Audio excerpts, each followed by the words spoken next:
السلام علیکم دوستو۔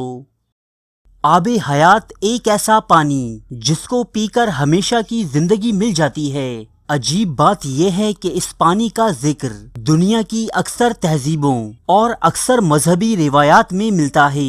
انگریزی میں اسے الیکزر کہتے ہیں، جو عربی لفظ الیکسیر سے ماخذ ہے۔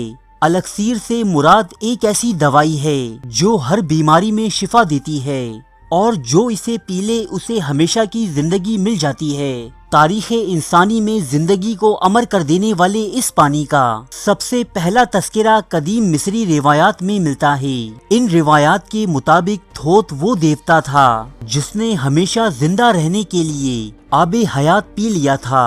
مصریوں کے مطابق اس دیوتا کا دھڑ انسان کا اور سر ایک بڑی سی چڑیا کا تھا۔ یہ مصری تہذیب کے اہم ترین دیوتاؤں میں سے ایک ہے، جس کی سب سے بڑی عبادت گاہ مصر کے قدیم شہر خدمن میں تھی۔ مختلف تہذیبوں میں پائی جانے والی کہانیوں کے باعث آب حیات کی تلاش ہمیشہ سے ہوتی آئی ہے۔ قدیم ادوار کے وہ حکمران جو تمام زمانے کو تسخیر کر لیا کرتے، اس کے بعد ان کی آخری خواہش ہوتی کہ وہ موت پر بھی فتح حاصل کر لیں تاکہ اپنے اقتدار اور حکومت کو زیادہ سے زیادہ تول دے سکیں۔ آب حیات کی تلاش کی سب سے زیادہ کوششیں قدیم چین میں کی گئیں۔ کچھ چینی بادشاہوں نے آب حیات کی تلاش میں مہمات روانہ کیں، تو کچھ نے اسے ایجاد کرنے کی خاطر مختلف کیمیا گروں کی خدمات حاصل کیں۔ تاریخ بتاتی ہے کہ قدیم چین میں قن ڈائنسٹی کے دور میں آب حیات کی تلاش کا کام خوب زور و شور سے انجام دیا گیا کہ جب تمام چین کو متحد کرنے والے عظیم بادشاہ قین شی ہوانگ نے آب حیات کی تلاش میں ایک زبردست مہم روانہ کی۔ یہ مہم اس زمانے کے سب سے بڑے ادویہ ساز زونو کی سربراہی میں روانہ کی گئی تھی کہ اگر کہیں آب حیات مل جائے تو زونو اپنے طور پر اس کی جانچ پڑتال کر سکے۔ اس مہم میں 500 مرد اور 500 عورتیں شامل تھیں، جنہیں مشرقی سمندروں کی جانب روانہ کیا گیا تھا، لیکن بدقسمتی سے آب حیات کی تلاش میں سرگرداں ان افراد میں سے کوئی بھی واپس نہ آیا۔ چین کی قدیم روایات کے مطابق یہ ایک ایسا پانی ہوتا ہے جس میں سونے، چاندی سمیت دنیا میں پائی جانے والی تمام معدنیات شامل ہوتی ہیں۔ اسے تیار کرنے کے لیے چین کی سلطنت منگ کے 12ویں بادشاہ جیاجنگ نے ہزاروں لڑکیاں شہر ممنوعہ میں قید کی تھیں۔ یہ بادشاہ کنواری لڑکیوں کے دوران حیض آنے والے خون کو آب حیات کا بنیادی عنصر سمجھتا تھا۔ ان لڑکیوں کو غذا میں صرف شہتوت کے پتے اور بارش کا پانی دیا جاتا تاکہ ان کا جسم آلودگیوں سے محفوظ رہ سکے۔ اس نامکمل غذا کے سبب سینکڑوں لڑکیاں بھوک سے دم توڑ جاتیں، اور جو کنیزیں اس قید سے بھاگنے یا بغاوت کی کوشش کرتیں انہیں سلو سلائسنگ یا ڈیتھ آف 1000 کٹس جیسی وحشیانہ سزائیں دی جاتیں۔ اتنے ظلم و ستم کے باوجود بھی جیاجنگ نامی یہ بادشاہ آب حیات حاصل نہ کر سکا۔ چین کی طرح ہندوستان میں بھی آب حیات کی روایات موجود ہیں۔ ہندوستان میں اس پانی کو امرت کہا جاتا ہے۔ امرت وہ پانی تھا جو سمندروں سے نکالا گیا تھا۔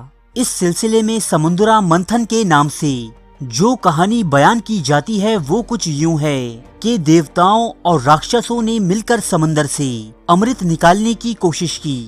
اس کے لیے انہوں نے مندار پہاڑ کو متھنی بنایا اور سانپ کو رسی کی طرح استعمال کرتے ہوئے تمام سمندر کو بلو کر اس میں سے امرت حاصل کر لیا۔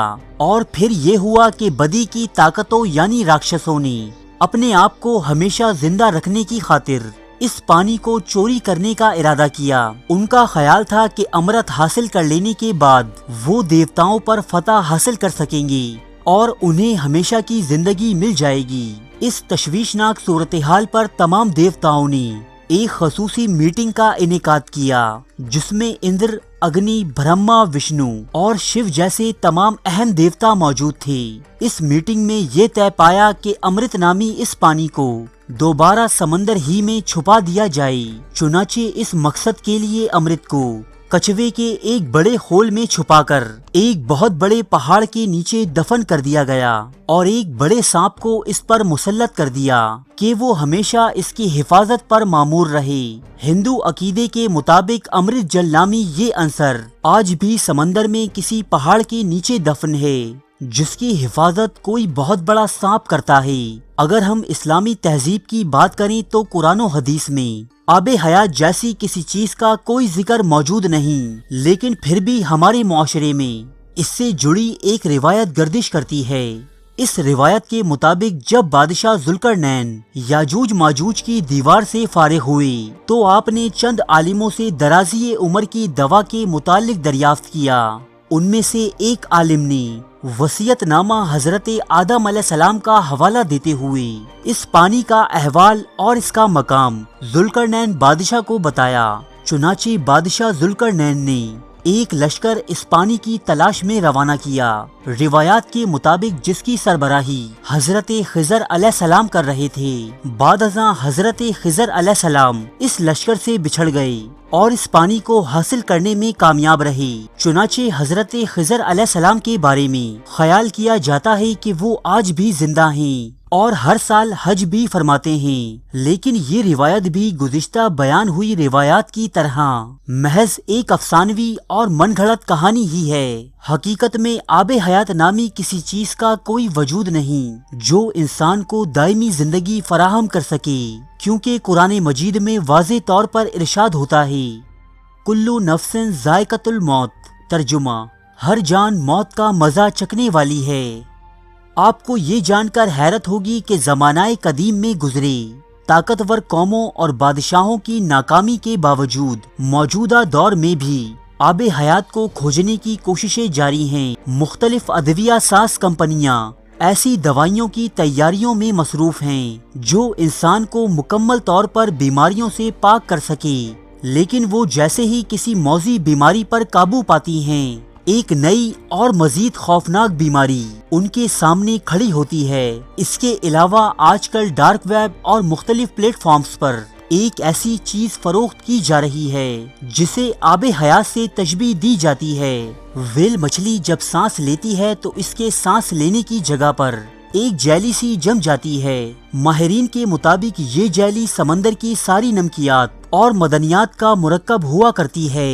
چنانچہ اس جیلی کو انتہائی قیمتی تصور کیا جاتا ہے اور اس کا ایک چھوٹا سا ٹکڑا ہزاروں پاؤنڈز میں فروخت ہوتا ہے۔ اس کے باوجود انسان ترقیوں کی معراج پر پہنچنے کے بعد بھی نہ تو ماضی میں کبھی موت پر قابو پا سکا تھا اور نہ مستقبل میں کبھی ایسا کر سکے گا، کیونکہ زندگی اور موت دینے والی ذات صرف اللہ تعالیٰ کی ہے۔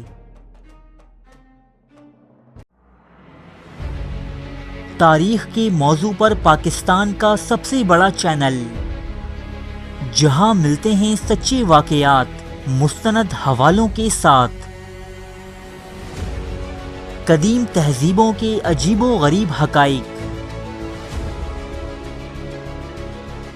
افسانوی داستانوں کے پیچھے چھپی حقیقت، زندگی بدل دینے والی اسلامی حکایات، قدیم اور جدید جنگوں کے احوال، دلچسپ اور پراسرار واقعات، بادشاہوں اور جرنیلوں کی عیاشی کی داستانیں، ملکاؤں اور کنیزوں کی شرمناک کہانیاں، یہ سب اور بہت کچھ دیکھنے کے لیے سبسکرائب کیجیے اردو ڈائری کو۔